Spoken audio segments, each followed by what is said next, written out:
I don't belong here, the poor teacher whispered, but her blind date was the Millionaire CEO with Grace Miller stood frozen on the marble steps outside the Grand Aveline Hotel, her fingers tightening around the strap of her thrifted handbag. The building loomed above her, glass and gold gleaming in the early evening light.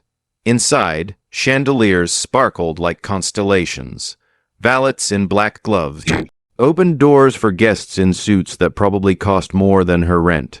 She stepped back, 1 foot on the sidewalk. This had to be a mistake. Why would anyone choose a hotel, a 5-star one? No. Less for a blind date. Her mind raced. Maybe it was not a date at all. Maybe it was a setup, a prank, or worse. She whispered to herself, "This is stupid. I should just go home." But just as she turned to leave, a hotel concierge stepped outside, scanning a clipboard. "Miss Grace Miller." She hesitated, wittied, "Yes, right this way, please. Your reservation is confirmed at the cafe." Grace blinked. The cafe. The man smiled, professional but warm. "Yes, ma'am, inside to your left. He is already waiting." Her heart stumbled. So it was real. Still, her legs moved hesitantly as she followed him inside. The air in the lobby smelled like roses and polished wood. Every surface gleamed. Women in evening gowns, clink-edged glasses beside towering floral arrangements. A live pianist played something soft and elegant in the distance. Grace felt like an intruder in someone else's life. She clutched the strap of her bag tighter, keeping her head low as she walked past velvet chairs and murmured conversations. She caught sight of her reflection in a mirror and cringed. Her simple navy dress looked even plainer under the crystal lights, and her shoes were scuffed at the toes.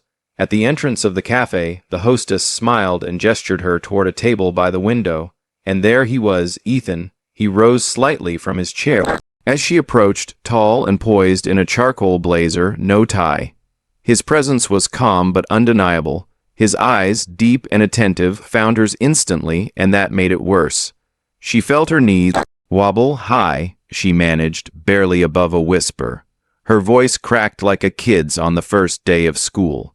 Ethan smiled gently. "Grace." She nodded. He motioned toward the seat across from him. She sat down too quickly, bumping the edge of the table with her knee. A glass of water had already been poured for her.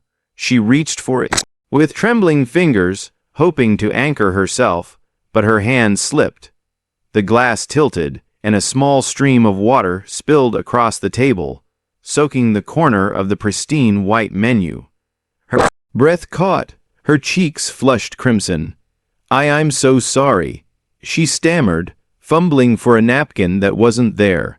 Then she whispered it, barely audible, almost to herself. I don't belong here." She dared not meet his eyes. There was a pause. Then, without a word, Ethan reached forward and slid a folded linen napkin from his side across the table toward her.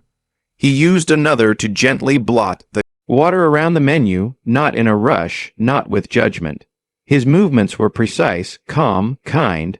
Only then did he look at her, and his voice was low and sure. "Then this place," he said, "is lucky to have you." Grace froze. No laughter, no awkward pity, just words that landed softly like a blanket over her exposed nerves. For the first time since she stepped foot inside the hotel, she exhaled, not all the way, but enough to feel like maybe, just maybe, she had not made a mistake coming here. Ethan leaned back, folding the damp napkin neatly, as if it were the most normal thing in the world.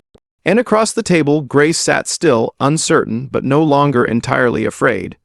Grace's fingers hesitated above the menu, her eyes scanning the elaborate names with growing dread. She had no idea what any of it meant. Chamomile infused with elderflower, truffle poached quail egg salad. It all sounded like something out of a movie she did not belong in. "I'm sorry," she murmured, her voice fragile, but honest. "I don't know how to order from this kind of menu." Ethan looked up from his own copy. "No need to be sorry," he said easily, then closed the menu altogether. He raised a hand, catching the attention of the waiter with a slight nod. "We'll have 2 peach teas and 2 warm muffins, whatever's fresh, The waiter blinked, almost confused, but nodded and left. Grace blinked. You didn't have to. I wanted to, Ethan replied, leaning forward. I've had enough Fuagra in my life to know when someone just needs a good muffin. That made her smile, just a little. Her shoulders loosened and she set the menu down, grateful. I teach second grade, she said. Public school in Eastfield. My rent takes most of my paycheck. The rest goes to food, art supplies for the kids, and second-hand books, not exactly glamorous. He listened, elbows resting lightly on the table, not interrupting once. I live in a studio apartment above a laundromat, she continued. It smells like dryer sheets 24/7, but it's warm and I like the noise. Ethan gave a soft chuckle, better than the silence of most hotel suites. Her brow rose slightly, but before she could ask, the soft chime of laughter from a nearby table cut through the moment. Two women seated across the room were glancing in their direction. One of them, dressed in a tailored navy dress and pearls, leaned toward her friend, not bothering to lower her voice. Well, she said with a sneer. Someone clearly didn't raid the dress code. Grace froze. She instinctively reached for her lap, brushing her plain dress as if trying to erase the judgment from it. Her posture tightened, eyes lowering to her tea, hands retreating. She wanted to disappear. Before she could even blink, Ethan stood. He didn't raise his voice. He didn't make a scene. He simply walked a few steps toward the two women, calm and composed. He looked at them, his expression unreadable but commanding. This guest, he said, is here because she was invited. His voice was low and firm. She belongs here because I say so. Kindly show the respect she deserves. The women fell silent, their smugness evaporating. Before either could respond, the restaurant manager appeared, eyes wide as he spotted Ethan. Mr. Remington, he said quickly, I'm terribly sorry. We'll handle this immediately. Ethan gave him a single curt nod. Then he turned back and returned to the table, sitting down like nothing had happened. He didn't mention it again. Grace stared at him. You own this place? She asked, stunned. He met her eyes steady. I do. She looked away, struggling to process the moment. Why didn't you say anything? Because it doesn't matter here. Not tonight. The waiter returned with warm muffins and steaming peach tea. Grace looked down at the plate, unsure whether to laugh or cry. She picked up a muffin still hot from the oven.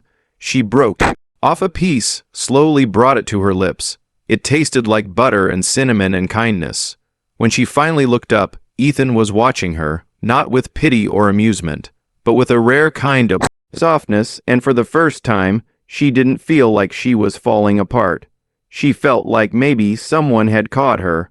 The sky was beginning to blush with the first hues of twilight when Ethan asked gently, Would you like to see the rooftop garden? Grace blinked a little surprised. There's a garden, he smiled. Most people never find it. It's hidden like all the good things in this place. Curious, she nodded, and he led her through a side corridor, up a private stairwell, and onto a quiet terrace several stories above the city. A breeze carried the scent of lavender and fresh soil. Stone paths wove between neatly trimmed hedges, fairy lights strung through flowering trees. It was quiet, removed, almost unreal. Grace stopped near a bench, her eyes wide. This is beautiful, she whispered. It doesn't feel like a hotel up here. Ethan didn't answer. He just watched her take it in. They walked slowly, side by side. She spoke more now about her students, the way they colored outside the lines, how they shared single pencils like treasures, how some came to school without breakfast but still offered her half their granola bar. She told these stories not to complain, but with a strange, fierce kind of pride. Her voice trembled only once when she mentioned a little girl who drew her a picture every Friday, even when she had no crayons. Ethan listened. Hands in his pockets, he matched her pace, occasionally glancing sideways, not at her clothes, not at her face, but at the way her hand moved when she spoke, the way her eyes softened at every child's name. They came to a narrow corner where the path dipped slightly. A hotel staffer in uniform rushed past, clearly late for something, and accidentally brushed too close. Grace staggered back. In an instant, Ethan reached out, catching her just before she lost her balance. His hand wrapped gently around her arm, steadying her. She froze. So did he. His touch was warm, careful, protective, but not possessive. For a second, they simply stood like that, close, breathing the same air, the scent of rosemary and roses all around them. Then he let go. "Sorry," he said softly. "Are you all right?" She nodded quickly, brushing back a strand of hair. "I'm fine." Just startled. They walked a little more, but the mood had shifted, not uncomfortably, but changed, quieter, closer. Eventually, she checked her phone. "I should get going," she said. "I've got morning duty at school tomorrow." "I'll call a car for you," Ethan offered. She shook her head gently. "I take the train. It's cheaper, and honestly, I like the noise. Makes me feel less alone." He didn't argue. She turned toward the elevator. "I'll walk you down," he said. At the hotel lobby, she headed for the side entrance where the subway station lay just across the street. Ethan followed, not too close. As she queued at the kiosk, she pulled a few crumpled dollar bills from her pocket, fed them into the machine, and collected her pass. She didn't see him discreetly step to another machine and do the same. The train arrived with its usual metallic screech. Grace turned and gave him a small smile, polite, guarded, but sincere. "Thank you," she said, "for tonight." Ethan nodded. "You're welcome, Grace." She stepped inside. The doors slid closed behind her. Through the glass, she looked back for just a second and saw him, not leaving, not turning away, but standing behind the barrier, holding unused pass, eyes following her until the train disappeared down the tunnel. He didn't move, not until the platform emptied. Back at the hotel, Ethan stepped out of the elevator onto the penthouse floor, but instead of going inside, he paused by the window. The chandeliers below sparkled. The corridors gleamed. Everything was in its place, but the air felt colder, and for the first time, he wondered if the most beautiful part of his hotel had just left on a train, and if the silence that followed was the loudest thing he had ever heard. The breakfast spot Ethan chose was nothing like the hotel cafe. It was a little corner diner, paint peeling off the sign, with mismatched chairs and tables that wobbled on one leg. The smell of burnt toast and syrup lingered in the air. A radio played soft jazz, crackling through old speakers, and Grace. She looked more at home than ever. She laughed more here, full-bodied, unguarded. Her blonde hair was tied up messily, a pencil tucked behind one ear. She wore a faded cardigan over a summer dress and kept tugging at the loose thread near her sleeve without noticing. Ethan watched her smile over a plate of scrambled eggs and wheat toast, and something in his chest softened, unfamiliar and warm. "This place has the best coffee in town," she said, sipping from a chipped mug, "even if the mugs don't match." He smiled. "I like that they don't." They sat by the window. Outside, the school bell rang and children began to stream in. Some paused to wave at her through the glass. She waved back without hesitation, like a mother. "To many, you really love what you do," Ethan said. She shrugged, but there was light in her eyes. "Some days are hard. Some kids come in angry, hungry, scared. But then someone draws you a picture that says, 'You're the best Miss Miller ever.' And suddenly, it's all worth it." Before he could reply, a commotion broke out near the doorway. A small boy, no older than 7, had tripped on the curb outside and scraped his knee. He stood there crying, loud, heartbroken sobs that pierced the air. Grace was out of her seat before Ethan could react. She rushed to the child, crouched beside him on the sidewalk, completely unfazed by the curious stares from nearby diners. She pulled tissues from her bag, gently dabbing at the blood. Then she tore a piece of paper napkin from their table and wrapped it around his knee with a rubber band from her wrist. "It's okay," she murmured. "You're a brave boy." The crying slowed. She reached into her tote and pulled out a small wrapped candy, the kind teachers always had in case of emergencies. "Here," she smiled, "only the bravest get these." The boy took it witty-eyed and nodded solemnly before running off toward the school gates. Grace stood, brushing her hands off, and turned to find Ethan staring at her. He was still seated, still holding his coffee, untouched. His eyes glistened. She tilted her head, a little breathless. "Why are you looking at me like that?" He shook his head once and kept looking. Not at her dress or her hair, but at something deeper.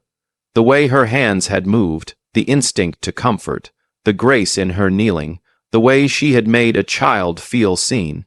"I'm not," he said softly, but he was. He didn't speak again. He didn't need to. His eyes, a little red, a little overwhelmed, said everything. Grace walked back slowly and sat down again, tucking a strand of hair behind her ear. Ethan reached for his coffee but stopped halfway. For the first time, he realized something that scared him more than any boardroom negotiation or Forbes headline. This woman, this teacher with candy in her purse and a world in her eyes, was showing him a version of love he had never known. And in that tiny peeling diner with its wobbly tables and mismatched mugs, he understood something with aching clarity. She was most beautiful when she forgot the world was watching. Then he couldn't stop watching her. The article wasn't hard to find. It wasn't even hidden. Grace had simply opened a news site on her phone during a lunch break, scrolling mindlessly while her students were at recess. Her thumb grazed headlines about world events, celebrity gossip, local business, then paused. There it was, right at the top of the page, bold and glaring. Ethan Remington, the quiet heir of Remington Hotels, reemerges with a new vision for hospitality. A photo accompanied it. Ethan standing at the entrance of the Grand Avalon, shoulders squared, eyes cool and confident, the same charcoal blazer, the same quiet strength, the same gaze she had felt on her across muffins and chipped diner mugs. Grace's breath caught. Her heart felt lean. She tapped the article. Her eyes raced over the words, "Son of the late Gregory Remington, owner of a luxury hotel chain, private, elusive, known for walking away from the spotlight." And here was the twist. Despite all that, the article continued, he had been spotted at her city school district, launching a scholarship, doing community outreach, promising a new plan for local youth. None of which mentioned her, none of which explained why he had appeared at her school, sitting in classrooms, talking quietly, drinking peach tea. Her fingers trembled. She locked the phone, her pulse pounded in her ears, as though everyone in the cafeteria had gone silent except the roar of her own blood. Was this a test? Was she part of some social experiment? Had he ever cared about her, or only cared about the story she embodied? Later that afternoon, Ethan stood at the school's front gate, sharp coat, immaculate shoes. He looked out of place among paint-splattered shirts and sneakers covered in chalk dust. Children stumbled and ran past him, and when those teachers' things build up, he didn't flinch. He just waited. Grace spotted him from the hallway window, heart lurching. She hesitated, gathering herself, arms crossing protectively over her chest. She stepped into the hall. "Grace," he said, voice soft, as if he were apologizing for his own presence. She didn't smile. Her eyes were guarded sharp. "I saw the article." He nodded quietly. "I figured you might." She let out a humorless laugh, bitter and raw. "You're him, Ethan Remington," she added, voice trembling, his lips curved in the barest acknowledgement. "Yes." She paced a half step, turning away, then back up. "Course you are." His voice was quiet. "I didn't lie." She whipped around, anger and hurt mingling. "You didn't tell the truth either." He advanced a step. She recoiled. I wanted you to see me. Not my name, not my family, just me." His eyes searched hers. She swallowed hard. "Do you even understand how it felt to sit there thinking we were equals and realize later I was part of your story?" A humble teacher in a smaller dress. Ethan's jaw flexed. He flinched. "No, it was never that. Never." "Then what was it?" she demanded. Her voice cracked. "Was I a dinner party anecdote? A lesson dressed as romance? A teacher on display? Grace, he said, voice breaking.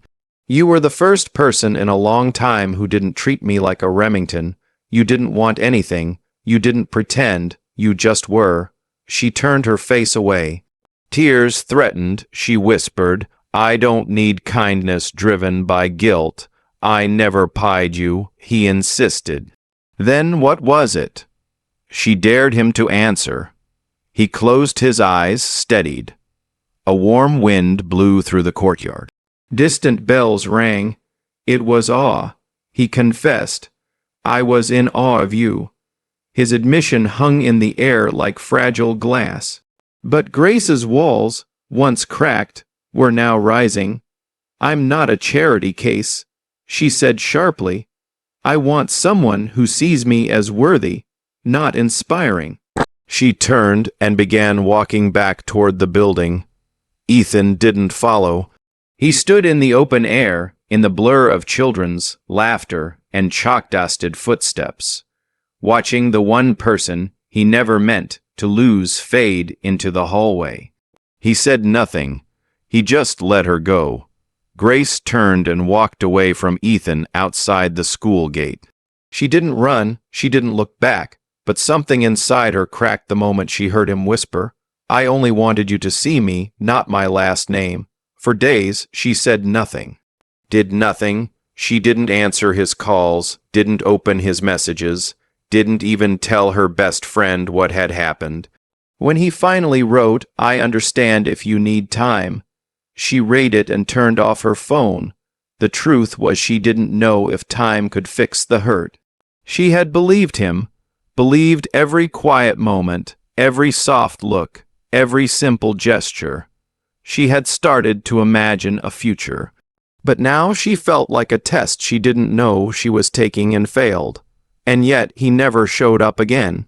No explanations, no flowers, no drama, only distance. Silent, respectful, agonizing distance.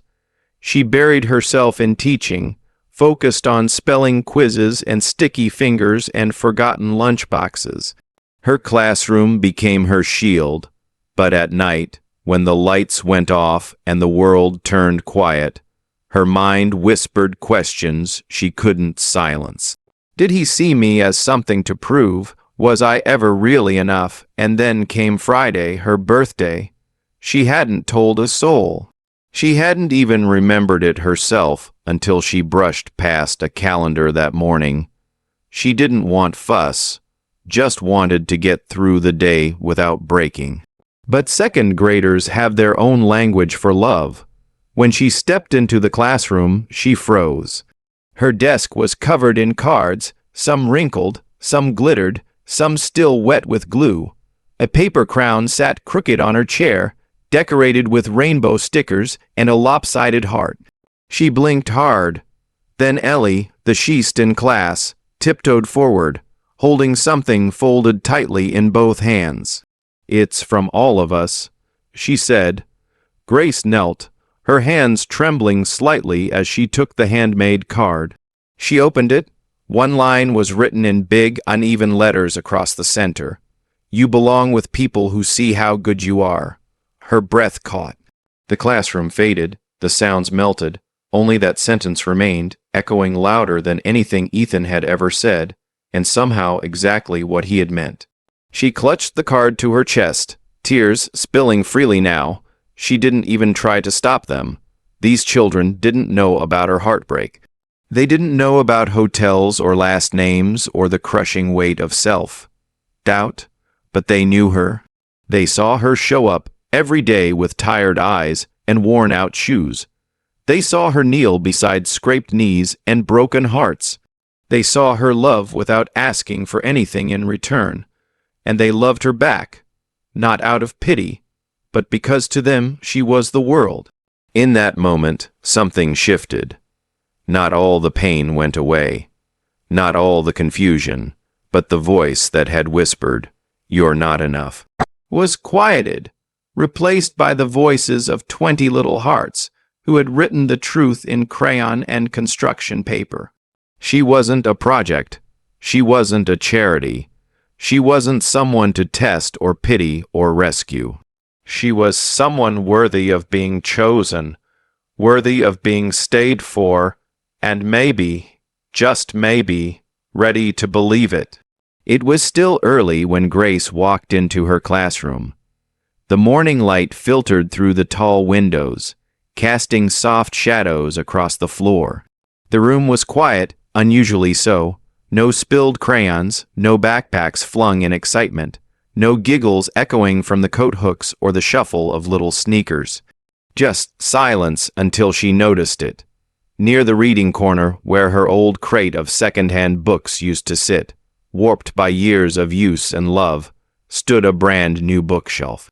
Polished wood, carefully built, still smelling of sawdust and fresh paint. She froze. Then slowly, almost cautiously, she walked toward it. Rows upon rows of books lined the shelves. Glossy covers, bright colors, untouched pages, storybooks, early readers, adventure series, graphic novels, picture dictionaries, even a full set of science encyclopedias. Books that cost more than her monthly grocery budget. Books her kids had only seen in libraries they couldn't reach. She ran her fingers across the spines like they might disappear. Then she saw it. A small wooden plaque affixed to the top shelf, no bigger than her palm. The engraving was clean, simple, but carried the weight of 1,000 affirmations for Miss Grace, who believes in every child first. Her hand flew to her mouth. There was no name, no note, no signature, but her heart knew, and it didn't take much to confirm it. Out in the hallway, just past the coat room window, she saw him, Ethan. He sat on the bench across from her classroom door, his back slightly hunched, a brown paper bag in his lap, the kind she used to carry her breakfast in. She didn't need to open it to know what was inside. Cinnamon rolls from the tiny corner bakery she had once mentioned in passing, while laughing about how her students never finished their milk cartons. He hadn't brought roses or a handwritten letter, just breakfast and books, and something deeper than either. He didn't look up right away. He just sat there quiet, waiting, not for forgiveness, but for a moment to be allowed back in. Grace stepped into the hallway. Each step felt heavier than the last, her heartbeat louder than her breath. When she reached him, he stood. He gently placed the bag beside him like it was fragile.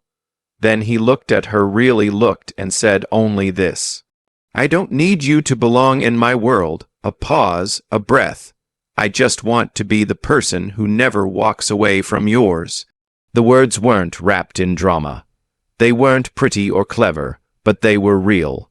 And so was the way his eyes didn't plead. They simply waited. She didn't cry, not yet. But she looked at him, really looked, and saw not the man from the hotel lobby or the man with the last name in glossy headlines. Just Ethan, the man who remembered the cinnamon rolls, the man who saw her kids like she did, the man who came back not with promises, but with presents. And in that moment, in that quiet school hallway, with chalk dust and children's laughter not far off, Grace began to believe again. The garden had never been this alive. Sunlight spilled through the leaves, dappling the grass with gold. Paper lanterns hung from low branches, swaying softly in the breeze like gentle whispers. Picnic blankets were spread across the lawn, patterned and colorful, as if stitched with joy. Wooden crates of books stood open beside hay bales, turned into reading stools, waiting to be discovered by curious hands. Children's laughter echoed off the courtyard walls of the Grand Hotel. But today, no one was checking in. No crisp uniforms hurried through the lobby. No lounge music floated from the grand piano. The marble floors and velvet ropes belonged to no one this morning because today the hotel wasn't for guests. Today it was for them. Dozens of second graders, barefoot and sticky-fingered, ran through the flower beds, chasing soap bubbles that glistened like tiny rainbows. Some clutched books, reading aloud with exaggerated voices and unstoppable giggles. Others lay on their stomachs beneath the trees, lost in pages and juice boxes. And Grace stood at the edge of it all, frozen in place, one hand pressed gently to her heart, the other holding a simple cardstock program. The print was soft, almost whispered. The Miller Reading Garden in honor of those who believe in little hearts first. She blinked fast, her vision blurring. Her name, Grace Miller, was engraved on the bronze plaque affixed to the garden's wrought iron gate. It gleamed in the sunlight, bold and permanent. She took a slow, shaky breath. Then Ethan appeared beside her as if summoned not by timing, but by something deeper. He wasn't in a suit, no blazer, no cufflinks, just jeans and a cotton shirt, sleeves rolled to his forearms. His hair was wind-ouseled, his stance relaxed, like he belonged here, not in boardrooms or business meetings, but in a garden full of storybooks and unbrushed ponytails. He didn't speak at first. He just stood next to her, watching what they'd made together. Some children sat cross-legged under the trees, enchanted by fairy tales. Others huddled together on picnic mats, sharing pages and secrets and sandwiches. "They've never had a trip like this," Grace whispered, voice thick with wonder. "They may never forget it. I hope they don't," Ethan said, eyes on the children, "and I hope you don't either." She turned to look at him. Really look. There were no photographers, no diamonds, no speeches, just him, hands in his pockets, heart wide open. He reached out and gently took her hand. "I don't want a world that you have to fit into, Grace," he said quietly. "I want a world that grows around you." She parted her lips, ready to speak, but nothing came, only breath. He smiled soft and steady. "This place doesn't make you belong," he said, voice low, certain, almost like a vow. "You make this place worth belonging to." She squeezed his hand and didn't let go. Later that afternoon, under the garden's largest oak tree, Grace sat cross-legged on a quilt, a picture book in her lap. Children curled around her, eyes wide with every turn of the page. Their laughter became part of breeze. Ethan sat beside her, not as the hotel's owner, not as the heir to a billion-dollar name, but simply as Ethan, the man who had chosen her world, the man who had learned how to stay. Halfway through the story, a little girl crawled into his lap and fell asleep against his chest, still clutching a book she hadn't finished. He looked down, startled for a moment, then he smiled. The breeze danced through the leaves, books opened like wings, and in that moment, in a place once too polished for dreams, something quiet and unshakable bloomed. A home. Thank you for watching this story of quiet bravery, gentle love, and a woman who thought she didn't belong until someone chose to stay. At Kindness and Love Tales, we believe the most beautiful homes aren't places, but hearts that make room for others. If this story moved you, please leave a like. Share it with someone who needs a little hope today. And don't forget to subscribe to Kindness and Love Tales for more heartfelt stories of love, healing, and unexpected family. Because sometimes where we belong is simply where someone refuses to let us go.